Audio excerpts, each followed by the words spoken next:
Hello, everyone. Welcome back to the Melanin Margin, the weekly chat show where conversations about race are never off the table. We're your hosts, Quaviondre Williams. And Daquon Wilson. So let's get into this week's conversation. What's on the table this week? For as long as we could remember, gender has been black and white, boy and girl, and nothing in between.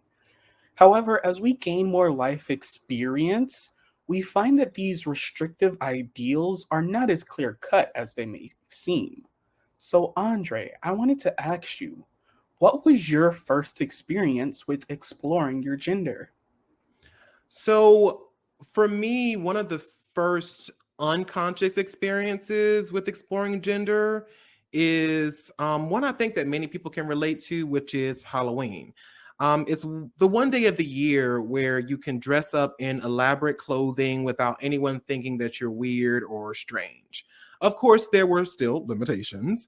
Like, I could never dress up as a feminine presenting fictional character growing up, but it was the one day of the year where I could toe the line a little bit.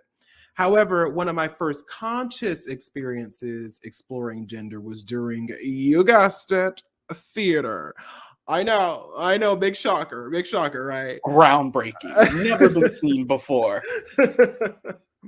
But I think that one of the main reasons that theater is so integral to many LGBTQIA persons' lives is because it's one of the few places in the world where you were encouraged to be unique, you know? And during freshman year, I was playing a role in a musical that required me to wear makeup. Since no one could do it for me, I came to my mom, who is a beautician, and asked her to teach me how to do it myself. She showed me once, and after one stumble, I picked up the basics fairly quickly. I enjoyed it so much that I asked her if I could wear it to school, and she said, absolutely the fuck not. So I asked her if I could just wear it at home, and she said no to that too. Then I decided that if I couldn't wear it, I would just practice my makeup skills with my little sister. And I'll never forget this memory. I'd just done my sister's makeup, concealer, foundation, contour, highlights. I mean, the whole shebang, Daquan. I went to show my mom the look, and she burst out laughing, saying that I made my sister look like she was dead. And I swiftly packed up my mom's kit, washed off my sister's face, and never touched makeup again. And as an adult, I get why she did it. It was a different time, and she still hadn't fully wrapped her head around me being gay at the time. But it doesn't change the hurt, though. And it doesn't change the fact that growing up, every time I thought about trying makeup, that memory was the first thing that came up. And even though it happened so long ago, as an adult, I don't have the same interest I had in makeup back then. I wonder how things, would have turned out had she encouraged me instead. I mean, I still don't think it would have been my passion, but maybe it could have been like, a lucrative side hustle, but who knows? But what about you, Daquan? For me, it really started unconsciously at a young age. Like, I had that stereotypical experience of being that little kid that used to, put on their mom's wigs and dress around in heels and dance around the house. Mary J. Blige's "Just Fine" was my jam. I would be going in with an 8 count and everything. You couldn't tell me nothing. And at the time, it wasn't really seen as nothing because it was just a kid having fun. But as I got older, it kind of started getting frowned upon and not something to be done because there came that prejudice against like being gay or any type of gender variation other than being a cishet man. And I really stopped exploring my gender. And it wasn't until college that I actively and consciously started doing things to kind of breach the mold a little bit. It started out small, like I would paint my nails, and I just had fun doing it because it was something where I could literally just spend time with myself, take the time to paint the nails, and it was therapeutic. Um, and then, of course, it started moving on to wearing press on sometimes. And then when my parents saw it, of course, it was like, why are you doing that? Like, why do you need this? Why waste your money on this? Mm, And it kind of just like made me stay in the background a little bit with how I did it. I still painted my nails. That was still something I was going to do, but maybe not as much when I'm at home, or maybe like a more neutral color. But then my junior year of college, like right as the pandemic was starting, that's when I started to get into makeup, and that's when it finally just like clicked. Everything mhm, really clicked for me about how I was feeling gender wise. Like I've always had some type of feeling that it was not enough. I was like, okay, I'm gay. I'm like a gay feminine man. Like that's it. But there was still something that I didn't quite know yet. But doing makeup and kind of exploring my gender that way really helped me push towards that language of non-binary, which I think is also a great question to ask. So, Andre, how did you come into the language of non-binary? Um, I came into the language of being non-binary fairly recently, like within the past 2 years or so, I want to say. When I left home and stepped into the world as an adult, I was finally able to look at what I wanted from my life without the pressure of my parents or family weighing on me. I was able to explore my identity, my sexuality, and unpack many of the preconceived notions about what both of these things meant. The idea of in betweens never really factored in before. Like you, Daquon, I identified as a gay black man for the longest time because I thought that these were the only boxes that existed, and anything else was, as many toxic people told me, quote unquote, too complicated. But when I was able to look at myself, really, really look at myself, I've always known my identity was not anywhere near as simple as everyone was telling me it was. Like, I knew I liked men, but I also knew that I didn't care what genitals they had. I also knew that there were some cis women that I was attracted to, but only ones who possessed a certain level of masculinity.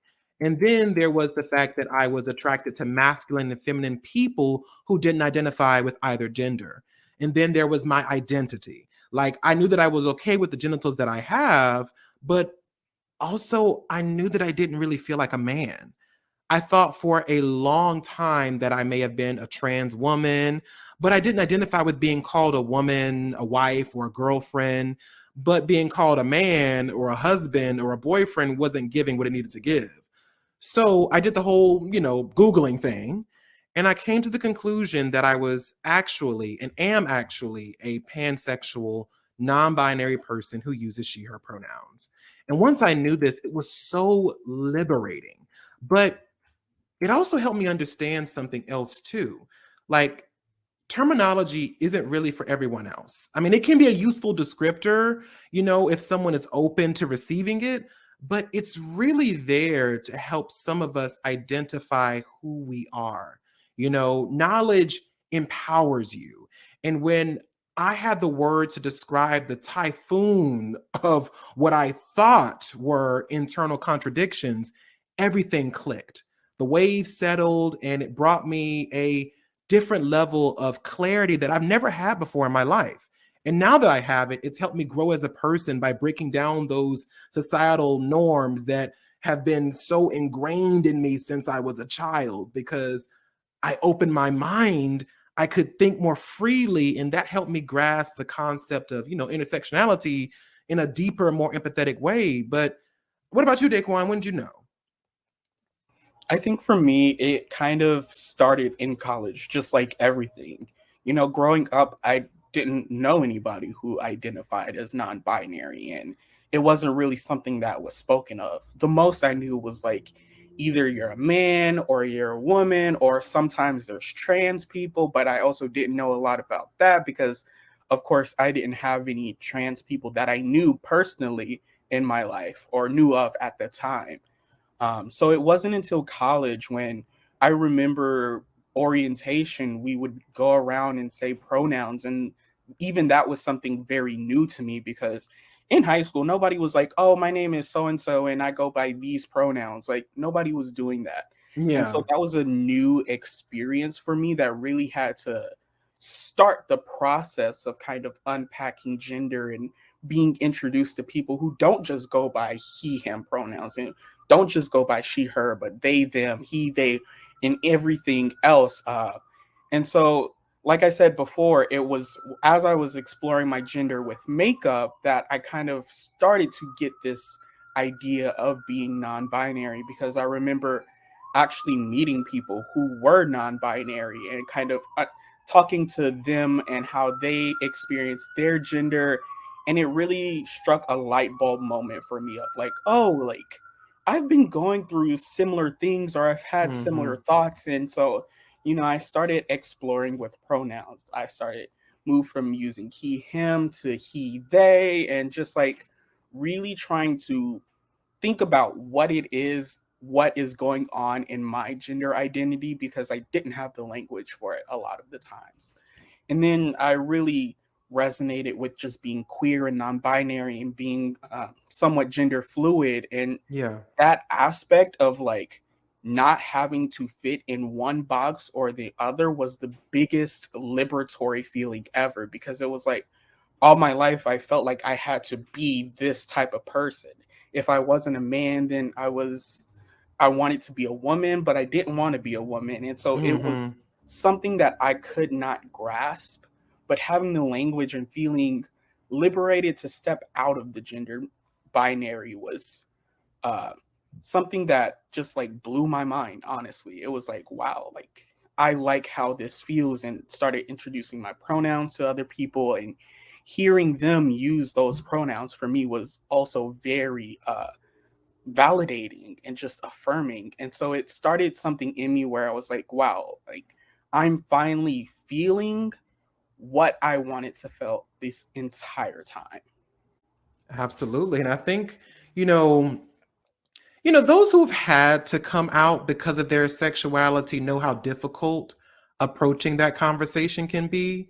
And when you add gender to the mix, that can open up the opportunity for a whole new form of prejudice. And with that being said, Daquan, what was your experience in coming out as non-binary to your friends, family, or coworkers? Or have you even come out at all? Yes, no, sometimes, maybe so. I've definitely breached the topic with a lot of different people, and it's been a mixed bag of things. Sometimes it's been like, okay, cool. Like, what are your pronouns? How do you want to be referred to? X, Y, and Z, and it just like goes smoothly. Or, sometimes there's been well, like, I don't really get it, or I'm not understanding. I just need time, and like, I give certain people grace that I care about because I care about them, but I Yeah. still want and still need that respect. That respect is my boundary. If I'm not getting respected, then like this cannot be happening.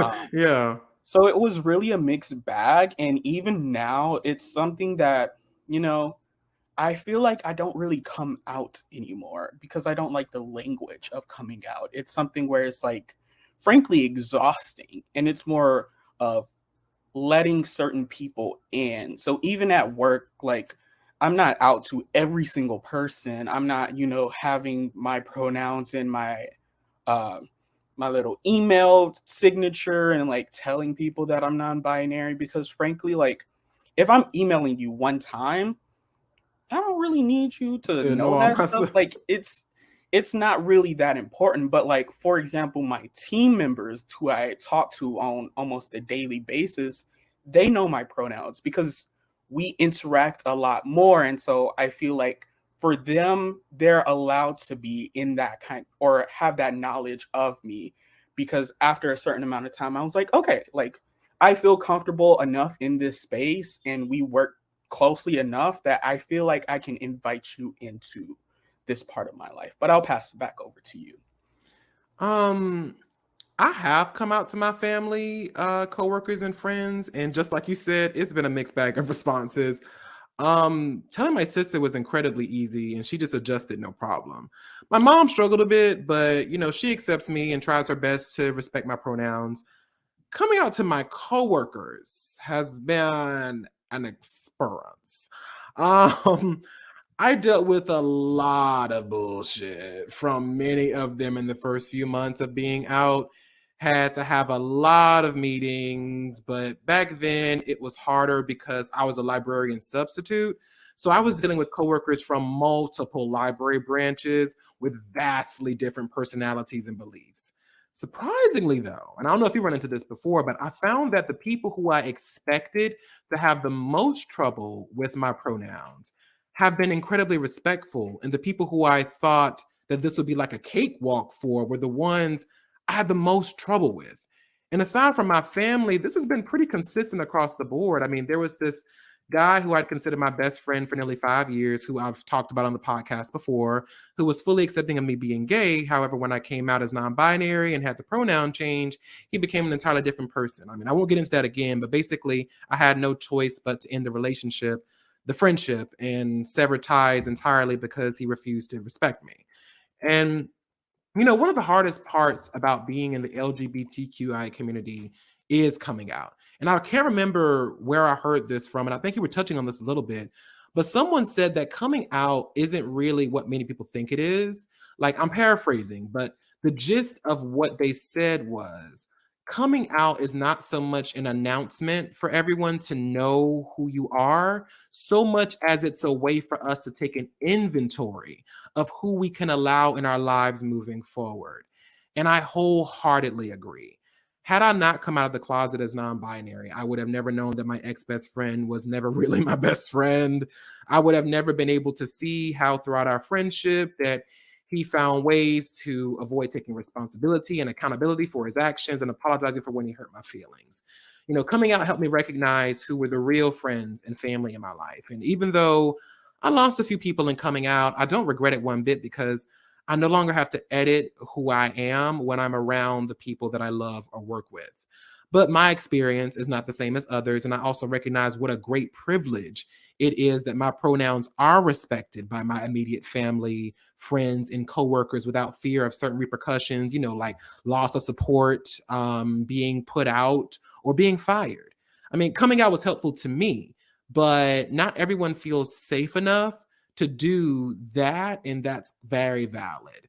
If someone chooses to remain in the closet for the rest of their lives, that's their fucking business. You have to do what's best and safest for you. But like, Daquon, I want to ask you, did you run into any kind of negative experiences coming out? I think in general, the negative experiences has been kind of just like family meeting time. And I Oh, think okay. that, uh, it can be an adjustment for people. Yeah. I know for me, like, it took me a long time to understand who I was. So I can only imagine how much time it will take for, like my family who's been with me since I was born, literally, to understand uh, coming out and all of the Yeah. things that come with it. But I've been, lucky enough to have an experience that's been generally positive.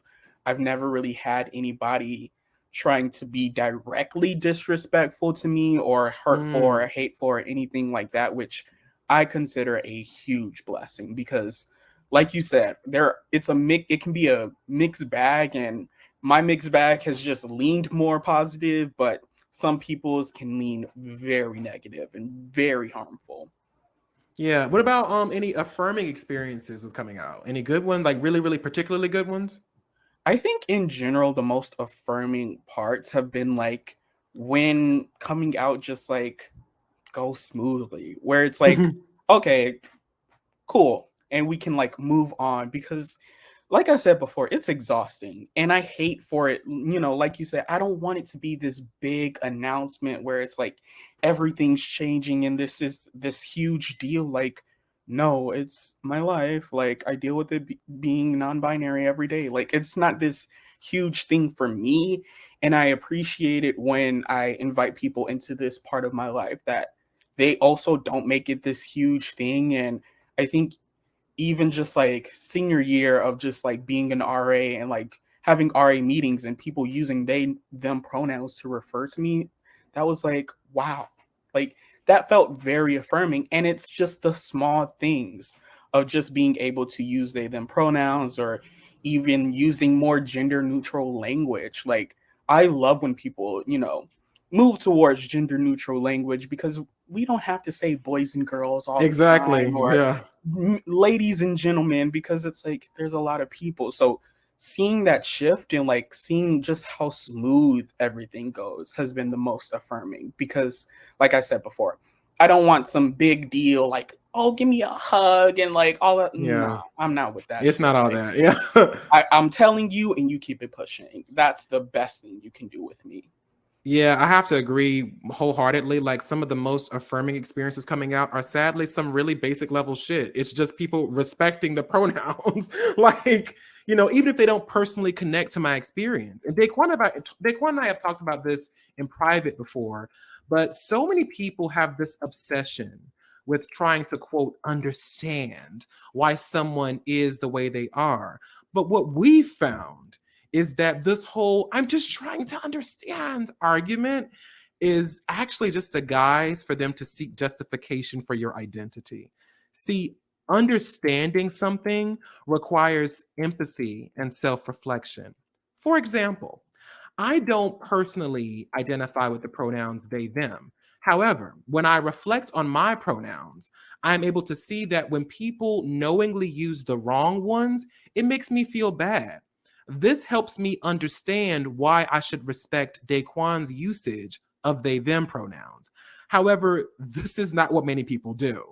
I've had several people, even in the LGBTQIA community, ask me why I use she, her pronouns rather than they, them pronouns as a non binary person. Now, on the surface, this question seems harmless, but it's not about what you say, it's about how you say it. And whenever I've answered simply with, and I'm sure you've said the same thing too, Daquan, because these pronouns are what feels right to me. And they go on to try to tell me something like, well, you can't be non-binary. Well, you must be gender fluid or something. You just must be a trans woman to have these pronouns and so on and so forth. As if the fuck I haven't already done this reflection and research myself. But I just, let me make one thing clear. My identity and sexuality are not up for debate. I don't care if if who I am doesn't make sense to you. I don't care if you're confused. And I don't owe you an explanation or a justification. All I expect is the same respect I give to you. If you're that curious to know more and someone chooses not to explain, baby, Google is free 99. But in the words of TikToker Michaela Jennings, the girls that get it. The girls that don't. And if you don't get it, then you're obviously not that girl. Period. And I also have to say, like, it's so important to just get it, because respect and empathy is not a hard thing to do. Like you said, it's just reflecting on your own experience should be enough for you to understand why you should respect and have empathy for other people. For example, I don't know why somebody named Richard would want to be called Dick. I don't know why somebody named William would want to be called Bill. But if I met somebody who went by those nicknames or whatever, I would respect that, because that's what they want. And so I don't get how people are like, well, they're a good person, but they're just like confused. It's like, are they really though? Like, it's not that hard to understand. And if you don't understand it, like you said, Google is free. Google is free. We've been dealing with this for years, decades, centuries. People have been identifying with they, them pronouns, or non binary, or third Yeah. gender, or all of these different experiences. It's not something new. There is plenty of resources that you can go and get if you need help. And I think that also, Daquan, like another thing that I've seen also is that these people are so like unaware of their own self enough to realize just how to respect other people. So like I remember having these arguments with people when I had to go through those meetings and stuff like that, where they were like, well, I just call you what I see you. I call you as it is, and X, Y, and Z. And it's like, okay, but if I called you Mr. and you identify with she, her, you would be mad as fuck. And you're like, yeah, because I'm not a man. Okay, I'm not either. And they were like, well, you dress and da da da da. And it's kind of like, so when you're not dressed in a dress, we don't have a dress on, or you don't have, very feminine clothing on. If I called you a man, wouldn't you be offended by that? If I called you he, him, wouldn't you be mad about that? Well, yeah, X, Y, and Z. And it's like, yes, and it's the same thing. It's the exact same thing. And like I said, even with, Daquon, like, even though I don't understand, even though I personally don't use they, them pronouns, I use she, her pronouns. And with that knowledge, I can say, oh, yeah, I can understand why Daquon's like, oh, yeah, they, them is my pronouns. And there's no need for them to go any further about that. There's no need to be, oh, we got to have a whole, well, Daquon, why is that your thing? Or what made you think that this is what it is? It's kind of like, oh, okay, it's they, them. Or now it's she, her, whatever it is. It's not my business. It's None not of my it. business. Like my gender, my sexuality, it centers me. It's all about me. That's I'm the main character. I am the main character. So I don't need to water down my experience and my identity to center you and your knowledge. That part. It comes as no surprise that understanding intersectionality is necessary everywhere, even in being non-binary. As gay Black people, we are aware of how outside perceptions try to keep us from living our most authentic life. So, Andre, what are some gender affirming things that you want to do, but feel that you can't because of who the world expects you to be? There are a few things in particular that I love to do, but can't for a multitude of reasons. For one, I'd love to get laser hair removal to get rid of this fucking beard I have, but that requires hella coin. Not to mention the fact that those machines have a more difficult time differentiating hair from skin with Black people. I'd also like to wear long, flowy weaves on a consistent basis. I've always seen myself as having that type of hair because, it just feels right. But in the community that I live in, having that type of hair could put me on the radar of some dangerous people who don't take kindly to people who they see as men displaying any femininity. There was one time where I wore a blonde quick weave that made me feel like the baddest bitch on the game. This was back when we were wearing masks at work, and it was easier, not to get clocked by people if they didn't look close enough. But for those who did, I was called a faggot and made fun of by certain coworkers more often than I had in a long time. And, as confident as wearing that hair made me feel, and as affirming as it was to finally see what I've always wanted to see looking back at me in the mirror, I took it out after about a week because I felt something I hadn't felt since before I came out. And that was shame of who I am. Um, I didn't realize that even though I'm openly a part of the LGBTQIA community, I'm still selectively open. I still code switch when I'm around certain people in certain neighborhoods or environments. I'll keep a cold expression on my face, lower my voice, and even change my walk to avoid unnecessary confrontation. And when I had that weave in and my mask was down or off, it was impossible to hide my identity, which put a larger target on my back than I already had. Without the weave, I can still benefit from the privilege of being perceived as straight and cis when I choose to.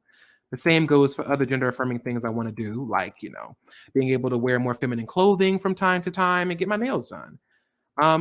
Those things make me more visibly queer, which in turn could make being in certain environments that I can't avoid going in more dangerous for me. I had a friend who kept trying to say, well, just be you.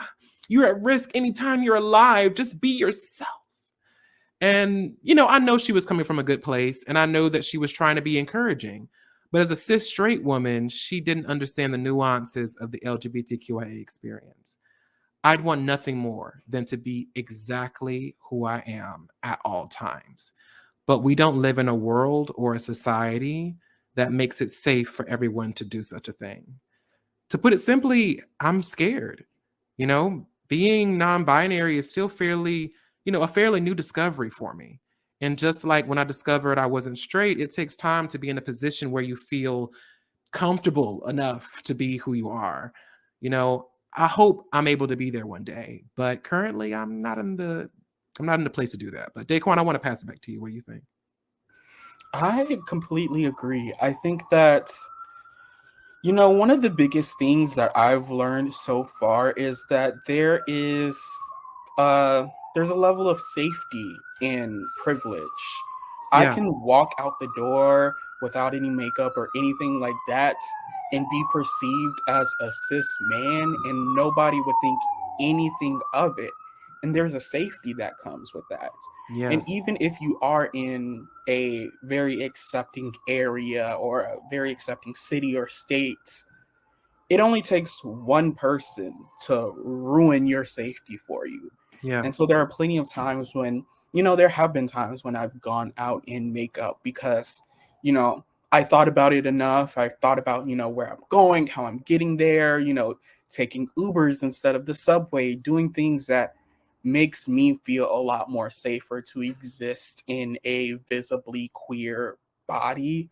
yeah, But that you can't do that all the time. So you have to weigh those risks with that possibility. It could be that even if it's a 1 in a million chance, there's still a chance. And the chance isn't just like, oh, somebody, calls you a name. The chance is you could die. Somebody yeah, could decide to gay bash you or trans bash you and basically be like, I don't like you, so I'm going to attack you. And that's not a risk that I want to take ever. Sure, yeah, it's a risk of just being alive. And, I'm sure your coworker had the greatest of intentions, yeah, but you really have to weigh the options and weigh the space that you're into. So I love to exactly. look like this, have a 24-inch bust down, like just like live the Yeah, entire fantasy. But sometimes I have to decide, when is it do I want to keep my safety net of being cis passing versus, having that affirming feeling. Which one is more important at the moment for me? yeah. And I think that even looking at being black, like, Daquan, I want to ask you, like, how does race play into how you interact with like non-black, non-binary individuals?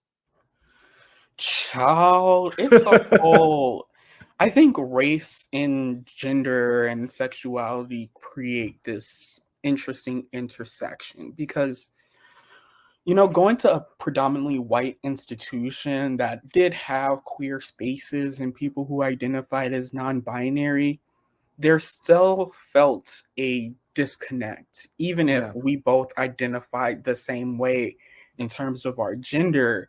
There was still something about my experience that just was not getting reflected by you. And it sometimes just created uh, this distance, this kind of disparity where I didn't feel like I could fully be myself because my experience was not understood.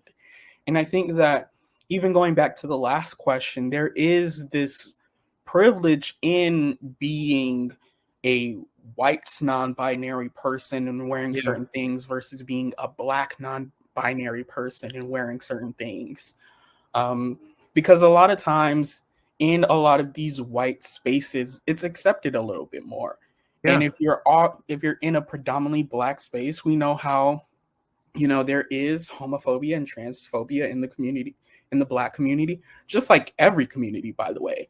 But there's exactly. also the undertones of like the black church being at the center of the black community and all of these other things, and the way that the patriarchy and white supremacy forces or pushes down black people to the point of being homophobic and transphobic, that Yeah, creates an entirely different environment. So I the white NYC non-binary experience is different from the black NYC non-binary experience, and even my experience is different from a lot of other black people. So it's yeah, one of these things where if I can have my experience as a black non-binary person be so different from other black non-binary persons, even if we're in the same area, imagine how different it would be for a white non-binary person who lives in like this upper class white neighborhood and all of this other stuff. Yeah, I think, you know, white non-binary people still have more privilege than Black and POC non-binary people. I've had to limit my interactions with certain non-binary white people because just like cis white people, their whiteness clouds their judgment of the world around them. And what I mean by that is, for me, and like Daquon said too, there are certain people who I don't have the non binary conversation with because one, I don't see them on a regular basis. And two, it's not worth the emotional labor to have to go through the whole coming out routine again.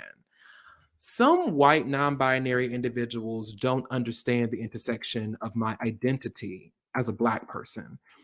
For example, I had a situation where a non-binary individual um, outed themselves and me as a non-binary person to a Black coworker.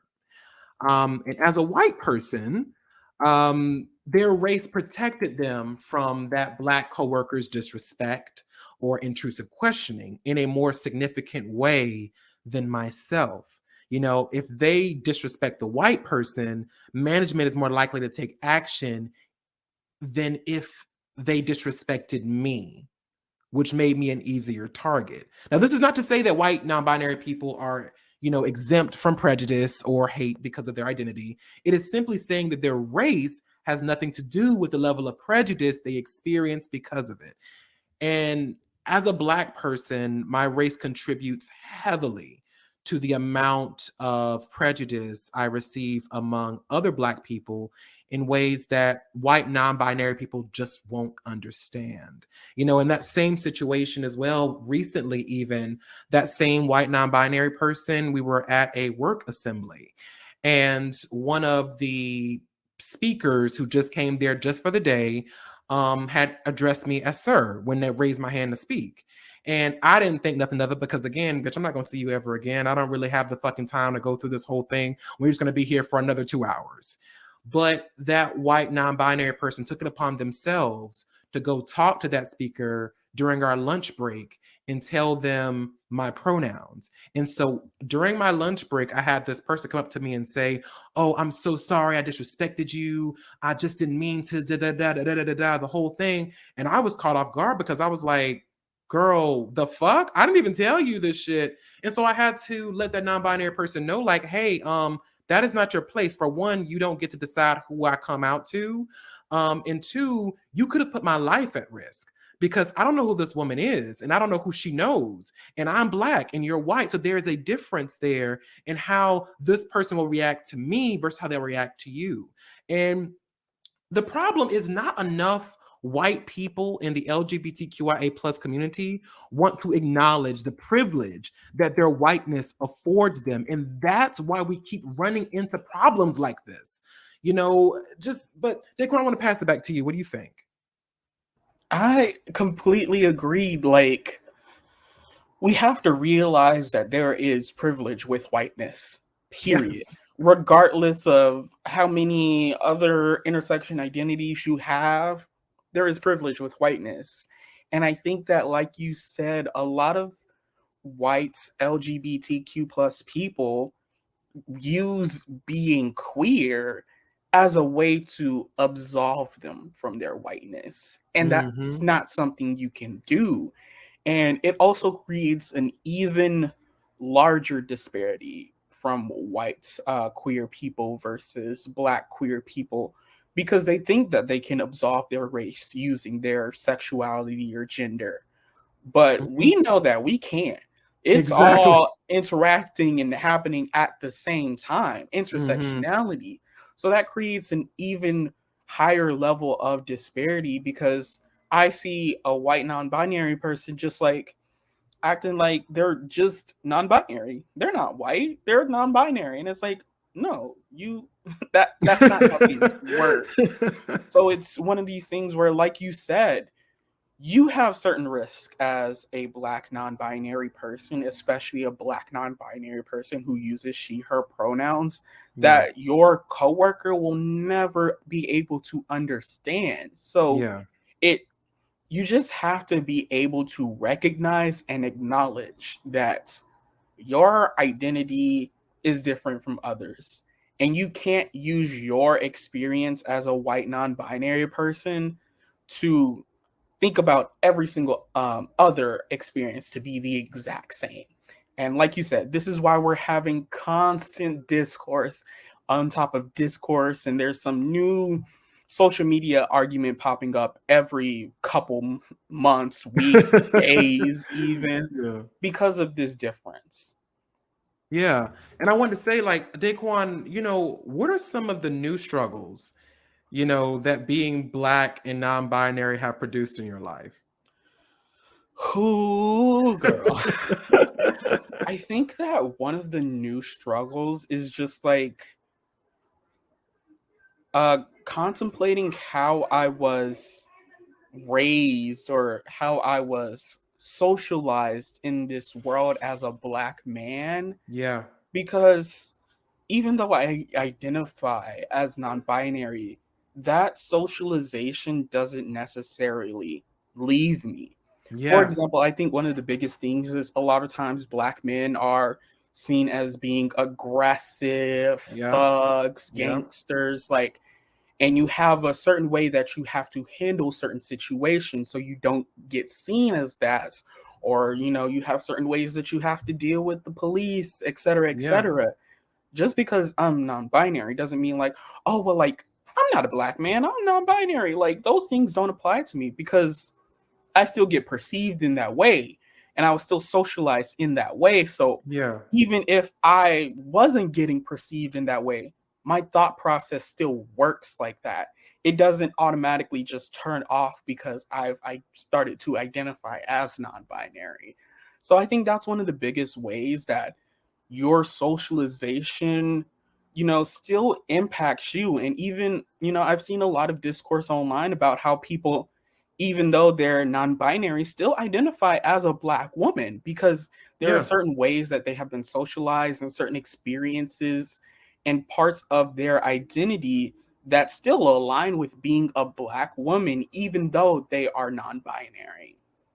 Yeah, I think that even when I was discussing during this work assembly, we had a sociology person come in talking about creating community and creating all this stuff.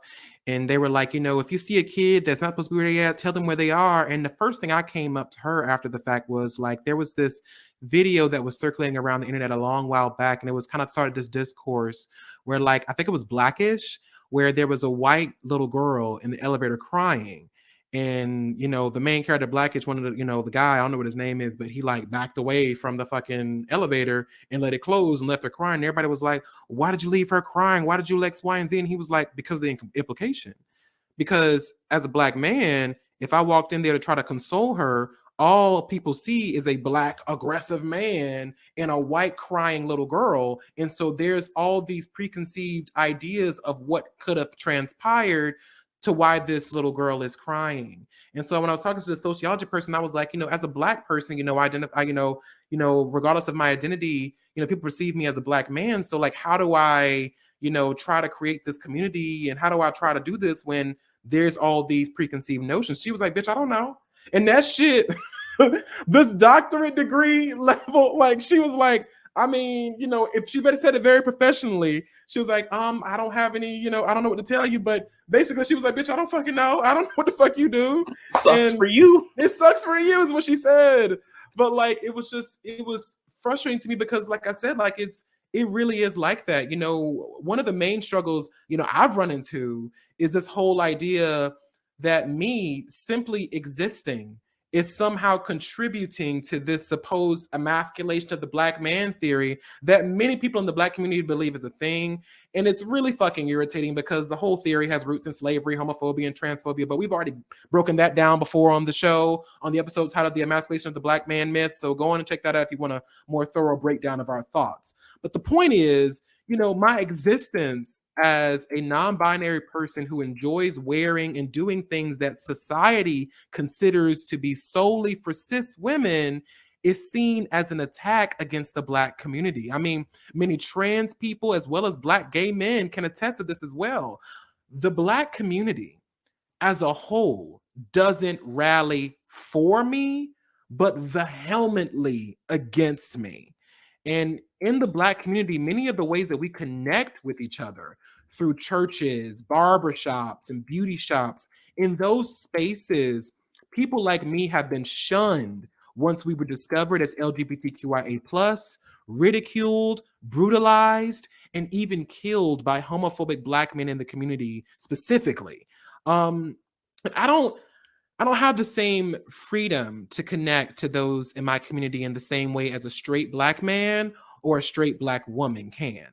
And don't even get me started on dating as a Black non-binary person. I mean, it was already fucking difficult enough being Black in the community, of the gay community, with being seen as undesirable by other Black men who exclusively date white men, being fetishized by white men but never desired romantically by them, and being on the bottom of the gay dating pool for every other race. I mean, the amount of people that are interested in gay Black men romantically already feels like a very shallow pond rather than a pool.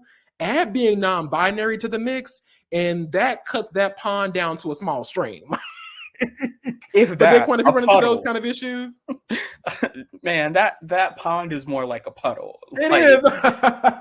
but I completely agree. It's something that's so bizarre to think about, because it's like you should understand how it is to feel marginalized, and therefore you shouldn't further marginalize people. But we know that's not the case. And like you Yeah. said, dating is its own completely different thing, because even as somebody, like, it would be one thing if I just identified as non-binary, because Yeah. then it's like, okay, you're like diet man, you're like No.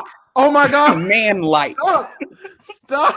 Stop. But also as somebody who, identifies as non-binary and have pictures of me in full makeup, that also creates another level to it of Yeah. being even more visibly queer, that people are just like, if it was just the non-binary thing, I could get with it, but the whole makeup thing and all of that, nah, it's not with me. And it's like, girl, come on, like, get over it. Get I'm over it. through. Now, the table is always hot with current events and social issues, but sometimes the heat can get a little intense. Let's turn the temp down, take a breather, and get into this week's topic cool down. So, Andre, how do you like to be romanced, and how do you go about romancing someone? Many of the things that like make me feel like I'm being romanced or like courted are correlated to my love languages, which are physical touch, quality time, and words of affirmation. Often when people think of physical touch in like romantic love languages, they automatically think of sex, and that's not the case. Like for me, sex is a very small part of that particular aspect of my romantic love language. I mean, it's the non-sexual touches that really make me feel like you're courting me, like a touch on the shoulder, a hand, leaning against me, hugging me, and general affection is awesome. Then there's the quality time. Now, this doesn't mean that we have to talk every fucking day, hours upon hours on end, but more so that you are making sure that you are factoring me into your day. Like when we FaceTime or hang out with each other, you make sure that you're present with me. And if you're busy or something comes up where you can't spend time with me or you can't FaceTime or call me or talk to me, you just let me know.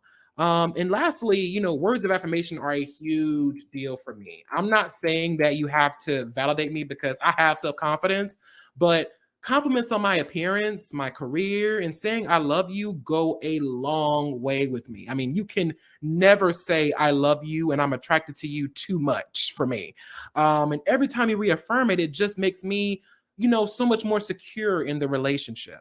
And as far as how I romance someone, it's pretty similar. Like I'm very physically affectionate. I make time for them so that they know that they are a priority. And I'm very honest about my attraction to them and how I feel about them. But what about you, Daquon? I'm really fucking interested to hear this, bitch. I want to hear this tea. In terms of romance, non-existent. I don't like that shit. I'm kidding.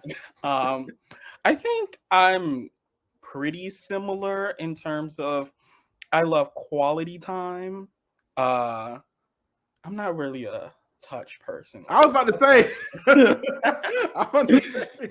Listen, there's sometimes when people are like a little too touchy-feely, and I'm like, okay, girl, like calm down, calm down. But I think, yeah, quality time is one of my biggest ways, and I have to emphasize quality time, not quantity of time, Say that shit, because bitch. I don't need a text every single day. I don't need a text every single hour. I don't need to hang out with you every single day. But the fact that I make time for you or you make time for me, that is enough. Like, I don't care if we're just like on the phone, just like chilling. Like, we're both just like, cleaning up or doing dishes, or like just the fact that we are together in a space, either physically or on the phone or on FaceTime or something like that. We don't even have to be having like a whole ass conversation. And that's something that's something that I like to receive, as well as how I show love to other people. Because I remember having a conversation with my dad, because he's like, why every time you and your mom get on the phone, y'all just be on the phone and not talking? Like, isn't the point of a phone call to talk? And it's like, no, like, we're showing love by just being in the presence of each other. Even if it's like, through a phone, it's still just like, I have this time reserved to my day for you. Like, I'm not out here going to talking to other people or, doing a whole bunch of other things. Like, we're just here with each other. And I think that's so important for me, as well as in terms of words of affirmation. I love a good celebration. Like, I want to celebrate you as much as you celebrate me. Like, it doesn't need to be like every single thing, but I love when it's like somebody just gets you and like your passions and your interest and everything like that, and just being like, I saw that video, like those numbers are numbering, or you slayed that look, or just like some type of thing that shows that you're just, me, and you know what I like, my interests, and you are engaging in those interests. I think showing interest in somebody else's interest is the most romantic thing that you could ever do. Like, if I love going to theater and you're just like, all right, put some clothes on, we're about to go see this Broadway show, like, okay. Like, that is the best You thing about to you get the can do. GOG 3000, with the twister with Not the Twister Wizard. But that is how I like to receive romance, and that is also how I like to give romance and love. And I think that people oftentimes, like you said, I really want to go back to what you said about the quality time thing, is that so many people like misconstrue what quality time is. Because like everybody thinks it's just, oh, every single fucking day, I am the only thing you're talking about, only thing that you're like, here with. And it's like, no, that's not what it is. Like, I'm okay that you have days where you're like, baby, I just need time. I just need a break. I just need to breathe right now. I just need kind of time to go with me. To me, saying that is quality time, because it's letting me know that you're factoring me into the day. You're saying that I want to make sure that you know that there's nothing going on between us. There's nothing like bad going on. I just got shit going on right now. Or I'm just going through this thing, or hell, I just need a break. I just need to breathe a little bit, or just reconnect to me. And that's honestly all most people are asking for when it talks about quality time. And then when you do make time with that person and you do FaceTime or you do talk, you're present with them. You don't have everything else going on. You're actually spending that time to say, hey, let me check in on you. What's been going on with you? How are you doing? And like you said, with that words of affirmation thing, it's not always just, gassing everybody up. It's about just really having that authentic, truthful comment, because I can say, oh yeah, I love that video you did way back when. It's kind of like, but what was the video about? What did I do in the video? Or shit like that. And like you said, I think that the biggest thing that people forget is that when it comes to that time, yes, when you are with somebody, they are gonna have things that you're not interested in. There are gonna be things they do that you're like, "Who, bitch? That ain't shit. I ain't got the fuck. I don't know what the fuck this damn sports shit is." But like, I think it's really funny. I don't know if we talked about this before. But like, there's this video of Beyonce in the stands at some sports show, and like, I think you know what I'm talking about. And like, everybody's kind of like, "Oh, it's time for me to clap," and like, it was really funny because like, the first thing I thought of was like, honestly, like if my man was interested in sports, that would fully be me. Like, I don't know what the fuck is going on, but when Fully. So that is me. I am right. Beyonce in that moment. But like, you do it because you know that this brings your person joy. It brings the person that you're with joy, and you're like, I want to be a part of that joy. That's all it really is. It's like, you don't have to understand shit. You ain't even got to watch. You could be like, I'm here with you, baby. Yes. Oh no, yes, they strike goal or whatever the fuck. I don't know, fucking baseball, basketball, football terms, whatever my game. Right. Like, it doesn't have to be something that's this huge thing. Like, even if I'm just sitting up here watching you play video games, but you're still with me and we have there's this I don't know. I always feel like there's this connection. You don't have to say anything. You don't have to do anything. But even if you're focused on playing the video game, but give me a look every now and then, or there's something that just like we have that connection that we're present with each other. That's all I need.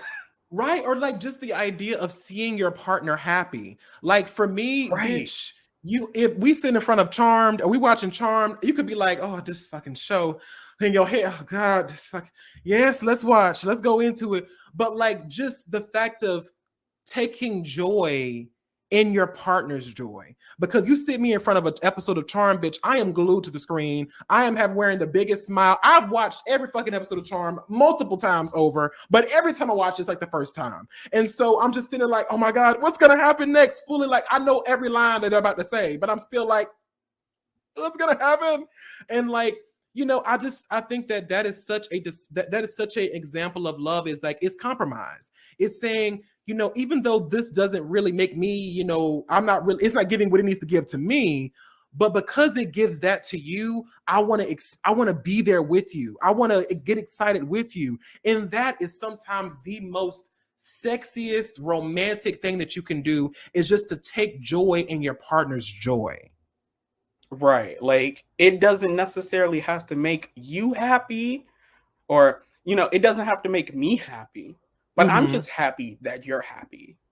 And that's exactly. So many children grow up never knowing the full scope of what their culture has contributed to society and history. So it's time for a change. Let's take a pause, rewind, and remind the world just how we did that. In an article written on LafayetteQ1067.com, we learned that Stevie Wonder was a child prodigy. Born prematurely and blind since just after birth, he began playing piano, harmonica, and drums at a young age and signed to Motown when he was just 11 years old. Though he experienced some teenage success, including the release of Sign, Seal, Deliver, I'm Yours, My Cherie Amour, and Uptight, Everything's Gonna Be All Right, it wasn't until the 1970s when Stevie Wonder found his groove. Superstition and You Are the Sunshine of My Life both achieved commercial success and brought Wonder 3 Grammy Awards.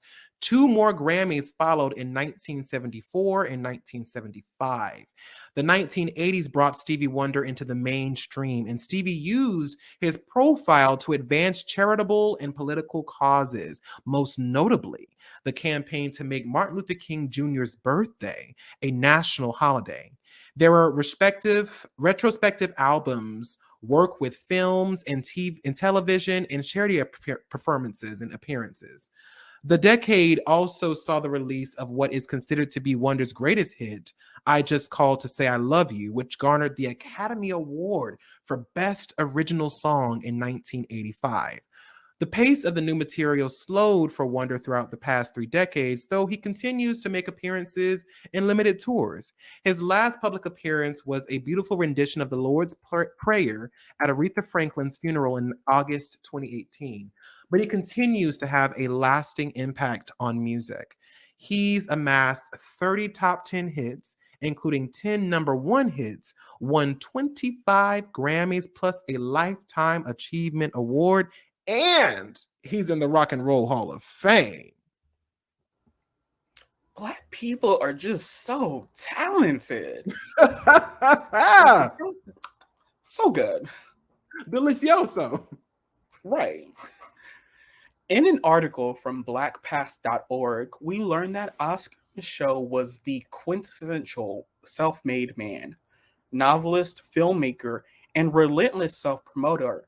Micheaux began his career with door-to-door sales of his early writings to neighboring farmers. Encouraged by the modest success from his first novel, Micheaux gave up farming to write 6 other novels about this period and region. He was contacted by the Black-owned Lincoln Film Company in Nebraska to adapt his third novel, The Homesteader, to film. Micheaux rejected the offer and instead moved to Chicago, where he made his own film version of his novel. The Homesteader was the first full-length feature film written, produced, and directed by an African American. It was also a commercial success. Significantly, his films in the 1920s and 1930s contrasted sharply with the Hollywood image of Blacks as lazy, ignorant, and sexually aggressive. Many white critics decried Micheaux's amateur movie making skills, yet his audiences devoured his product, making him the most successful Black writer, producer, and director in the United States until his death in Charlotte, North Carolina in 1951. In 1987, Oscar Micheaux was memorialized with a Hollywood Walk of Fame star, and 2 years later, he was given the posthumous award by the Black Filmmakers Hall of Fame and the Directors Guild of America. Bad bitch things. Period. Like, not only did I write this, not only did I produce this, but I also directed it, and it's a first. Gotta love a Black first. As always, 8 clearing the fucking plate for these bitches. Honey, we stay clearing these bitches. Stay. Now, as always, thank you all so much for watching, and keep the conversation going down in the comment box below. Don't forget to give this video a thumbs up, and if you are listening to us on our podcast, please rate and review on whatever platform you're using. You can also follow our podcast on Instagram and TikTok at the Melanin Margin for updates of new content. And if you'd like to follow each of us, our handles are at Daquon MUE and at Andre Talks a Lot. Now we will see you all next time on the Melanin Margin, where our goal is always to bring the marginalized to the spotlight in any way we can. Goodbye now.